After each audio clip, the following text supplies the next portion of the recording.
wannaCrypt, wannaCry, wannaCrypter. We are not here to discuss and have a debate about the names. We are here to give an informative video about what are these ransomwares, how do they affect your system, can you get back your system, or most importantly, how they are spreading into at such a large scale in every computer out there. And also we are going to discuss about what are the preventive measures that you can take to get rid of this ransomware in here.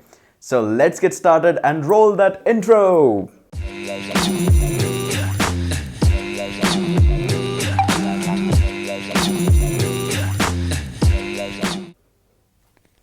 Hey there everyone, Hitesh here, back again with another video. In this channel we talk about programming, web apps, mobile apps and pretty much everything related to technology. So in case you are new here, do consider subscribing. Now let's come back and talk about what are these ransomwares. Now, first of all, a lot of you might be asking, who am I to talk about these ransomwares? Now, I have been into information security for quite a long time. A lot of people know me about information security. I have been presenting these demonstrations in a lot of college, university seminars, corporate seminars, quite a long time in here. Also, I'm a programmer and I do write code for web application and mobile apps like iOS and Android as well. So pretty decent, little decent person to talk about these ransomwares. So let's get started. Now, before we begin and talk about what are these ransomwares, it is very important to understand about what are these Trojans, because these are the baselines of these ransomwares. Basically, they are the modified versions of the old Trojans. You might have heard about the Trojan horse back in a long time ago. So we will understand the concept first, and then we will take care of how these are spreading and when did the first outbreak happened out there. So let's talk about it. Now, very first thing is, what are the Trojans? Now, Trojan is nothing. You might have heard about the remote software support as well, in which you just take a control of another computer and just help the people or do things like that. And Trojan is exactly the same, but the only problem with the Trojan is the user is not aware of the system, that their system is being taken care by somebody else. So that's your basically Trojan. You can do shutdowns, you can transfer files, can import the files, export the files, whatever you want to do. Now, ransomware is another just a hybrid of the Trojans, a little bit advanced. What they do, they somehow get into your system. I'll talk about how they get into your system as well. But somehow they get into your system and now they take control of your computer. Basically, what ransomware does is take care of your computer, get into your computer, try to spread into multiple LAN networks from which your computer is being connected, and once they have done reach to the endpoint of the LANs, they try to encrypt every file into your computer. They change their extensions and encrypt everything into there. They target pretty much a large area of the file, like doc file, your video files, your Excel files, your PayPal notebooks, and pretty much everything. They target everything. And finally, when all the files are being encrypted, they just lock out you from your computer and says, hey, pay this much of the amount and we are gonna free your computer. Kind of a kidnapping, but this time the kidnapping is done by kidnapping of your computer. And it's a virtual world. The computer is not being taken manually, it's being taken virtually. So this is basically your ransomware. Now, the most important question is, how does they actually get into your system? Now, most of the time this is being done by sending you a file. Now, it's not like that it will happen magically there. Now, somehow the file needs to be delivered to your computer. It can be physically or virtually. Physically, a person just comes onto your computer, plugs in the pen drive, and there we go. Voila! The auto run does all the things in here. Now, also, sometimes these files are delivered by documents being attached in the email, or some file being automatically downloaded when you visit some malicious file to download some unethical softwares as well. So these things also happen.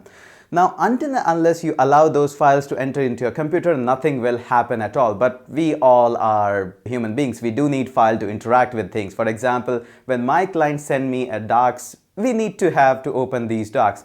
So it is very important that you open up all those emails and doc files when only and only they are coming from a trusted resource.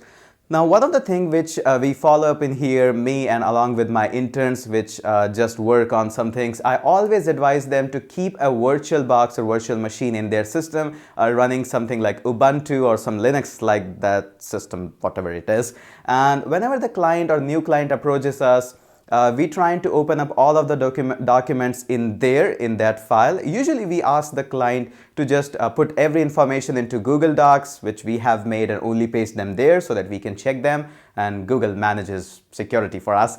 But usually what we do is open up a virtual machine and open all the documents and everything into that machine so that it's a sandboxing environment and our main system doesn't get affected. Now also I would like to say that this video is only for the Windows guys, because this ransomware is affecting only on the Windows users. So Mac users, you can get back to whatever the designing part or coding part you have been doing, and Linux guys, you can just get back and keep finding whatever the drivers you are looking on. So just do that, keep doing that. Okay, now what is this wannaCry and wannaCrypt? Now so far the talk was only about the general idea of the ransomware. Now recently, very high-end, high-tech wannaCrypt ransomware has been into the outbreak, and it has been doing a lot of massive massacres in there, and it got famous about after the UK's health center. It got attacked. It attacked the UK's health center and a very big logistic company, FedEx, and after those attacks, the incident got raised into the media, and now there is such a heroic things. Now obviously this ransomware is spreading quite speedily, and got hit over more than 70 countries. So it's a little bit worried time. But now, since you have been into this talk and in this discussion about how these ransomware are spread, you can actually take a lot of preventive measures as well. Like, that first and foremost, it needs to be accessed to your computer via some malicious email or some unexpected lottery email or some unexpected job offer or just like that. So please, when you open up any document or attached file, make sure that you are very quirky about that.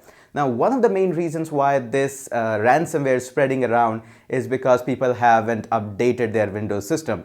Now, a lot of people, this is the truth here in India, a lot of people just run the Windows version which is not legal in here, which is just pirated. So of course, Windows doesn't care for you. Obviously, it shouldn't be, because you haven't purchased the software. So if you get encrypted, nobody is there to take care of you. Now, for those people who have actually purchased the Windows, there is an update already being released so that you can just update your securities in Bitdefender and can get rid of that. Now, for all those tech-savvy people, it is just like MS-08067, which you have seen in the previous good old days of the Windows. Just the same exploit has been used. Almost the same. I would not call it just exactly same, but yes, almost the same. The same vulnerability, SMB, is being exploited again. And some people call it that this vulnerability or exploit has been designed by NSA, allegedly by NSA, and is being known as a lot of names, BlueStacks and Blue Strings, and a lot of names are there, but some people are calling allegedly being designed by NSA. So that's pure tech talk in there. But again, my whole idea of saving this thing is who are responsible, because this is being attacked quite a lot and this is spreading quite a lot. Number one, people who are responsible for them are the people who doesn't update the softwares. Whenever you get an update in Windows, whether it's a security update or any kind of update, you should be making an update. And number two, people who are responsible for that are Windows guys. Now, not because they have designed a crappy software, because the frequency or the way that they flow out the update is really pathetic. This shouldn't be done like that. Like every other day there is an update. And if you'll just roll out every other day an update, people will just get frustrated and will just turn off their updates, and that's the reason why things are getting. So Windows, you are also responsible of throwing just randomly updates and updates. Check out the Linux, check out the Windows. They just roll out the updates or the version release on a specific duration amount of time, and they just pack up all of their update and just roll them out once in a week or once in a month or just like that. So Windows, go ahead, make more creepy softwares, and these things will happen quite a lot in there. Ransomware is just the start of the things. Okay, so just on to a final note, I would like to say one more thing in here, that if you pay this amount to the ransomware guys who have just logged your computer, will you get your system back? I would say the chances of that are 0.0001. Let's just say, for the sake of positivity in here, that you get your system. But the problem is, they are untrackable because of the way of the money they are using. They are not using your credit cards, they are not using your debit cards, they are using bitcoins, which is anonymous money online in here. And one of the reasons why people are not in favor of the bitcoins is because of this. They are having ransomwares, kidnapping. They can just ask money in the bitcoins, and that is almost untrackable. Almost untrackable. So even if you pay, there are very less chances that you will get the system back. Very, very less. So the solution is just format your computers and get back to work again. In case you haven't been taking backups or putting things on things like Dropbox or maybe OneDrive, things are bad for you. I can understand your pain, but that's the life of the cyber security being impacting everyday's life in here. Okay, so just on to a quick update. Let's just summarize what we have discussed in here. First of all, ransomwares are just a modified version of the Trojans. They just encrypt your computer and ask money in just for unlocking your computer again. Even if you pay, there are very less chances that you will get your computer back, and actually that's kind of pushing the things into the wrong direction. If you pay, they will get some kind of confidence that yes, we are getting paid, and will get into the news again. Okay, so this was all a quick talk. I have touched quite a few techie things as well, like SMBs and exploits, all these things. If you didn't get that, no worries, it's okay. But now you are a good person who understand about the ransomware. So what are you waiting for? Share this video with your friends so that they can get aware about these ransomwares. Share it with your family so that they can get educated about these ransomwares. Make sure the education is reaching to every proper people who just needs it. Share this video.